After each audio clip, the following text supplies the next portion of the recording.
Hey everybody, welcome back to my channel. It's been a good minute or so since my last video, and yeah, I've just been quite busy with work and life, like usual. And just haven't had a chance to kind of sit down and do much of anything. But yeah, life is good. I'm good. I hope you're all good. It's been a while, so yeah, it feels nice to be back. So today's video is going to be kind of my book predictions for The Queen of Nothing by Holly Black. I'll put like a little photo up somewhere. Whoop. And yeah, if you're interested to hear my thoughts about this, keep on watching. All right, so first off, let me preface everything that I just got a new microphone. I don't know if it's working right now. Hopefully it is. If not, I do have my previous microphone, or the microphone I've used on every other video, working or going as well. So hopefully everything sounds okay. If not, then you'll never see this video. Anyway, so if you know me and pretty much most of the videos I have on this channel right now, they're just, Holly Black's for the most part. I do have a review of The Cruel Prince. I'll leave a link down below. I have a book predictions video for The Wicked King. I'll leave that down below. And I also have a book review for The Wicked King, which, yeah, guess what? It's down below if you're curious. But today's video is going to be about the third and final installment in the Folk of Air series by Holly Black, titled The Queen of Nothing. So I am so excited for this release. The book originally was supposed to come out in January of 2020. However, it has been moved up for whatever reason. I do have a little thought about that as well. So we're getting it a little early compared to The Cruel Prince and The Wicked King, which both came out in January of their respective years. So yeah, we get a newer release. So we're only 4 months away, because right now I'm recording this in July, and yeah, only 4 months to go before we get to see how it all ends. In any case, I do want to talk about a couple of things. I mean, first, the release date. In my opinion, it's being released earlier because I don't think they wanted to have any competition with Sarah J. Maas's new book, Crescent City, which was actually supposed to come out in January of 2020 as well. However, even now, that book has been moved back to March of 2020, so I don't know what the point of pushing up The Queen of Nothing was now that, that's been pushed back. I mean, who knows? Maybe I'm totally wrong, and, they were just excited to get it out and finished, but that was just my thought about it. But I don't want to sound like I'm complaining, because I'm so excited to see how the story ends. So that was just one of my thoughts. I can't be mad. We're getting it early. Whatever. The first thing I want to talk about, actually, before I get into like my predictions or anything like that, excuse me, I'm so not comfortable in this freaking chair. Anyway, I do want to talk about the book covers. So the book covers, I think, now that we finished reading The Wicked King and The Queen of Nothing is coming up, I think they're pretty important. I mean, especially for me, it didn't really hit that maybe the covers weren't just supposed to be pretty, but they actually had meaning in the story as well until reading The Wicked King. So let's talk about The Cruel Prince book cover. So I'll put that on the screen wherever it fits. The Cruel Prince has a dead tree on it, a little bug, but the crown is hanging in the tree. For me, I'm wondering if the dead tree symbolized kind of oak. Maybe it's like a dormant. Maybe it's dormant, because nobody knew oak was actually a part of the royal family until much into The Cruel Prince. So maybe the crown is hanging on the dormant oak tree branch for whatever reason, for some symbolization or something. Or maybe even the tree is meant to be Jude, because they described Jude's hair as being the color of a willow tree, and even, I believe it was her dress for the coronation. It was a little different and it had trees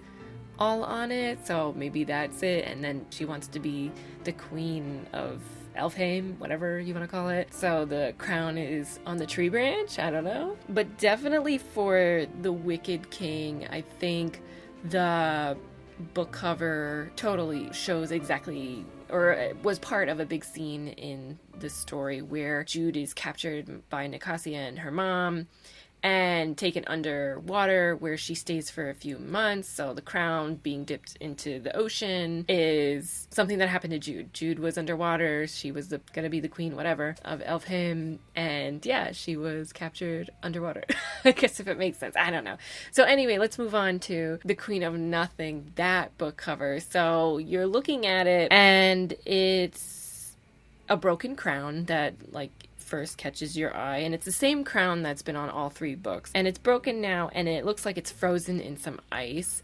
So remember how in The Wicked King the crown was in some flowing water that was normal? Well, now it's stuck in this ice, and there's a beautiful snake actually on the cover as well, along with it looks like a branch or something of like some berry tree. It's a very pretty pink and red color, which I really like, and it all goes together quite beautifully. I think this is a very beautiful cover, if I do say so myself. It looks like time has passed, however amount of time, you know, whatever. Jude is not in Elfham in the beginning. She's been banished by Cardan to go to the land of humans. So some time has passed, because now if that is the ocean or part of a body of water, it's frozen over now. So instead of being summer, hot, whatever, it's now a winter, cold time. And because the crown is cracked, maybe Jude is not going to be the queen of Elfham anymore. And when you first look at the cover too, like I mentioned that little like berry tree part, little piece of branch, whatever, with the berries, it's a beautiful contrasting color, but it also, like at first glance, might make you think of blood. So you have a broken crown in some ice, a beautiful black snake, and almost like a blood splatter, but it's actually a tree branch. And of course, when the seasons change from winter to spring, things come into bloom and break through the ice. So maybe there's some symbolism there where it's like they're in a really terrible spot, but still life is trying to form and break out from the pressure of ice on it. I don't know. And even with the difficulty and like the pressure of the ice on it, maybe that little red bush, if it's even growing or something, I don't know. Maybe it also means hope, that little like red branch, because even when like I said, like seasons change, but even with the difficulty of the ice and the snow, this little branch is trying to grow and come out. So maybe it symbolizes hope for Jude and Cardan to kind of get past this very difficult time and start a new like spring. And now let's talk about that snake. So it's a beautiful, beautiful snake on the cover, and sometimes I dream about snakes. It's quite scary, but as I've gotten older and talking to some friends who are very into spirituality and the meanings behind things, snakes in dreams are actually not bad. So I'm kind of wondering what the snake on this cover means. I have my little notes here to help me out, and there's a couple different meanings about either seeing a snake in a dream or seeing a snake in reality, like as you're walking around like, ooh, there's a snake. Basically, it could mean a few things. So snakes in dreams mean personal growth and leaving the past behind you before starting a new chapter. So maybe for Cardan and Jude, they can finally trust one another and stop being so lame and realize that they really do love each other, and that once they come to this realization, then really like a new chapter in their lives can start, and they can leave the past behind them and stop being like a big old turkey or something. Snakes seen in real life also mean you need to slow down and be careful, because you can be doing something wrong right now. So I wouldn't be surprised if this is for Jude, because she's probably thinking very negatively and very angrily about Cardan. Especially how The Wicked King ended. I think she needs to kind of calm her jets and think about exactly what he meant by what he said when he banished her. And if she doesn't, I think that's going to cause a bit of a problem. If you see a snake or a snake many times in your life, it means you need to start thinking differently than you have been, because you may be having unhealthy or even wrong thoughts, and your expectations may be unreasonable. Again, this fits both Jude and Cardan, because they're being silly right now. And, oh, my favorite one, snakes also are a symbolism for someone's own sexuality. So they may appear at your moments that you're struggling with your own passions and desires, which makes sense, again, because they just don't want to admit that they love each other. And if they did, then woo! So even just by the cover itself, This, I think, is going to be a very interesting story. Now let's go into some teasers that have been released. So the summary is first, and I'll just read that verbatim. You can, of course, find this online. So, after being pronounced Queen of Fairy and then abruptly exiled by the wicked King Cardan, June finds herself unmarooned, the Queen of Nothing. She spends her time with Vivi and Oak, watches her fair share of reality television, and does the odd job or two, including trying to convince a cannibalistic fairy from hunting her own in the mortal world. When her twin sister Taryn shows up asking of a favor, Jude jumps at the chance to return to the fairy world, even if it means facing Cardan. When a dark curse is unveiled, Jude must become the first mortal queen of fairy and uncover how to break the curse or risk upsetting the balance of the whole fairy world. Now coming in November 2019. So that again is interesting. So maybe it goes back to the title or even the book cover where maybe the snake is actually the curse. Maybe it's that impending doom that's coming, because snakes normally, at least social media or media today, they don't really have a positive connotation or meaning to them. Like, you always want to avoid a snake. Snakes are dangerous, and for me, I'm terrified of them. So don't ever show me a snake or bring a snake over to me. No thank you. Maybe that's going back to the cover as well. And I'm curious about what this dark curse is. Like, what is this dark curse? I've never heard anything about the dark curse. I mean, unless it's referring to Cardan himself, because he has this like wicked power now that he isn't under the thumb of Jude, and we saw a little bit of it in the Wicked King. So is that part of this dark curse? I don't know exactly. So again, we'll have to wait and see. And then we get another teaser for basically a scene in the book that has Taryn running back to the human world. I don't know why I get the land of humans. The human world, where she tries to find, or she goes and finds Jude and wants Jude to come back with her. And Jude is like, heck no, I don't want to deal with it. I'm so sad, whatever. She's still feeling upset that her man kicked her out. But so she comes and she's like, please come back, I need your help. Jude says no twice, and then actually towards the end admits that Locke is dead and that she killed him. And if you know me, then you know, like, I don't like Locke. I think he is exactly what he's portrayed in the book. He's a trickster and he's kind of a man-ho, so I'm not about that life. So if he's gone, oops. Why would Taryn kill Locke in the first place? I don't really get it. She really loved him. She needed him for, like, status, protection.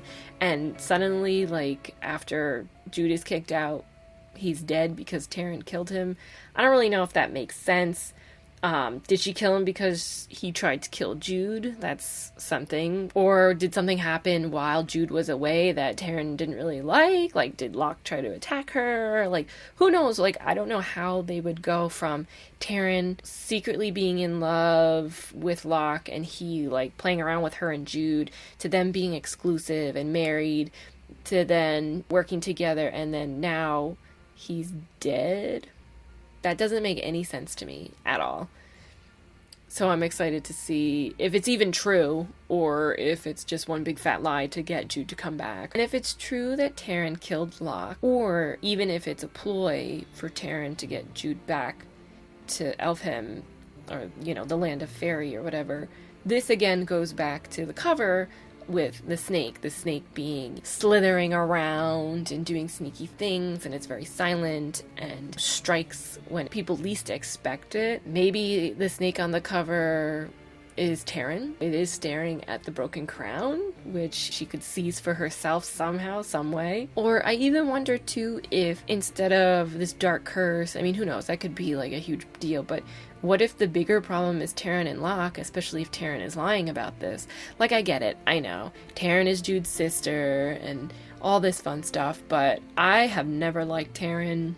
I don't plan to like Taryn unless there's some kind of big reasoning behind all of the stuff that she did for all those years. I mean, who knows, but she's just bad news bears, and the same with Locke too. I mean, especially after in The Wicked King, where she pretended to be Jude to get Cardan to agree for Maddox to take some of the army with him.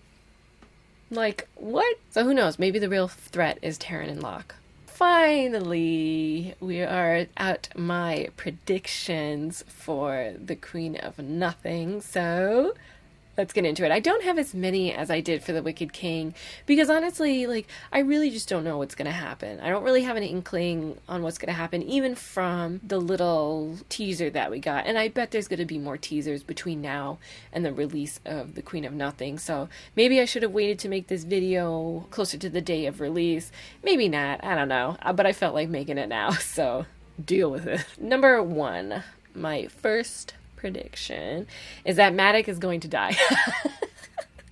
I really I'm just waiting. I'm just waiting for this green old goblin man to die. Or he's going to be severely injured. One or the other. Both I don't mind, but especially because he takes a part of Cardin's army, and Cardin can't be too happy about that. And now that we've seen a little bit of his power, I wouldn't want to mess with him, even if I were Maddox. So good luck. Or maybe he's gonna try and kill Jude, but Cardin is gonna save her by killing Maddox. I mean, either way, I'm thinking Maddox is gonna die or get very hurt. Number 2 prediction is that I'm hoping it's the last book in this series, so it's gotta happen, that Jude and Cardin just face the facts, admit that they really love each other and they care about each other, and that they're gonna rule Elfhame together. Of course, this is gonna come after Jude, I don't know if she's ever gonna pardon herself or if she's ever gonna get exactly what Cardin was saying, which is still my opinion. Maybe I'm totally wrong about that, where it wasn't meant for her to pardon herself or something. I don't know. Anyway, they need to just love each other openly and honestly and just trust each other. That's been the biggest issue with their relationship because of their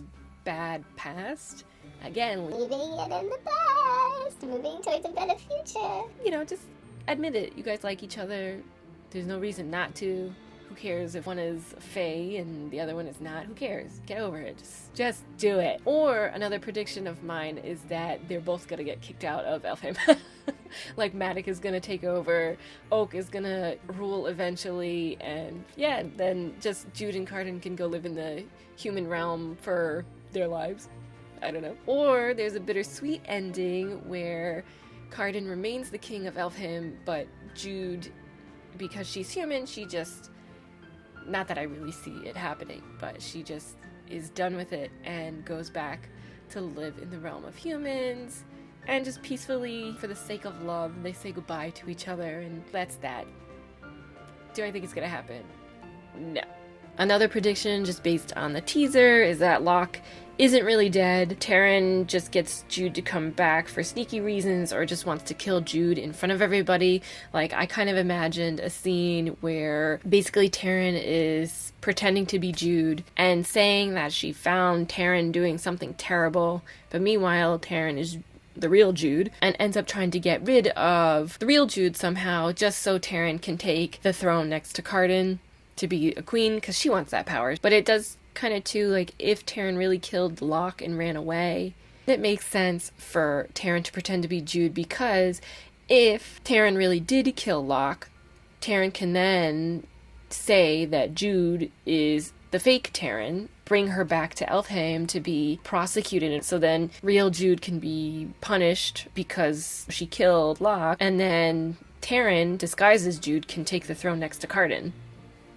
Maybe? Who knows? Also, another prediction, something has to happen to Oak in this book. Something, because nothing, literally like nothing happened to him last book. And I really thought, someone was gonna steal Oak, someone was gonna do something, but nothing happened to him, and he's supposed to be a part of the royal family, so what the heck? I need something to happen. My last prediction, it's not even really a prediction, but it's just a question. It's like, is Jude going to become Fae somehow? Maybe with this dark curse and trying to cure it or prevent it or something can go wrong and she ends up, I don't even know, becoming a Fae somehow? I don't know.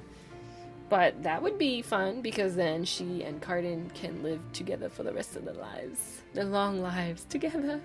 Those were all of my kind of thoughts and predictions about the Queen of Nothing. Again, it's the last book in the Folk of Air series by Holly Black, so I am very excited. But honestly, I really just don't know. I don't know what's going to happen in this book. I mean, I was wrong about many of my predictions for The Wicked King. I'll leave that link down below. Who knows? Like I said, I think it'll still be great. I know this book is only, I believe it's 320 pages, so it's not as long as I would always want her books to be. Like, I love long books that have so much description, so many things in it that it's like 600 pages. I would love for her books to be 600 pages or so, but I have not been disappointed in either previous books, The Cruel Prince or The Wicked King, because both of those books also were in the 300 page range. So I don't expect to be disappointed by The Queen of Nothing, but I'm sad that it's going to be ending, so that's why I wish it would be a little longer, so that way it wouldn't end probably in like a day for me, because I like to read them pretty fast. Let me know what you guys think about my predictions, my thoughts about the book, maybe where it could go, and also let me know your predictions. I love to hear what you guys think and hope is going to happen in the next book, and we can comment and talk about it in the comments below. So yeah, I really love that. Let me know if you have any questions. Leave that in the comments down below. If you like this video, give it a thumbs up. Feel free to subscribe or just come back again next time. Thank you so much again for watching, and I will see you hopefully again soon. All right? Bye-bye.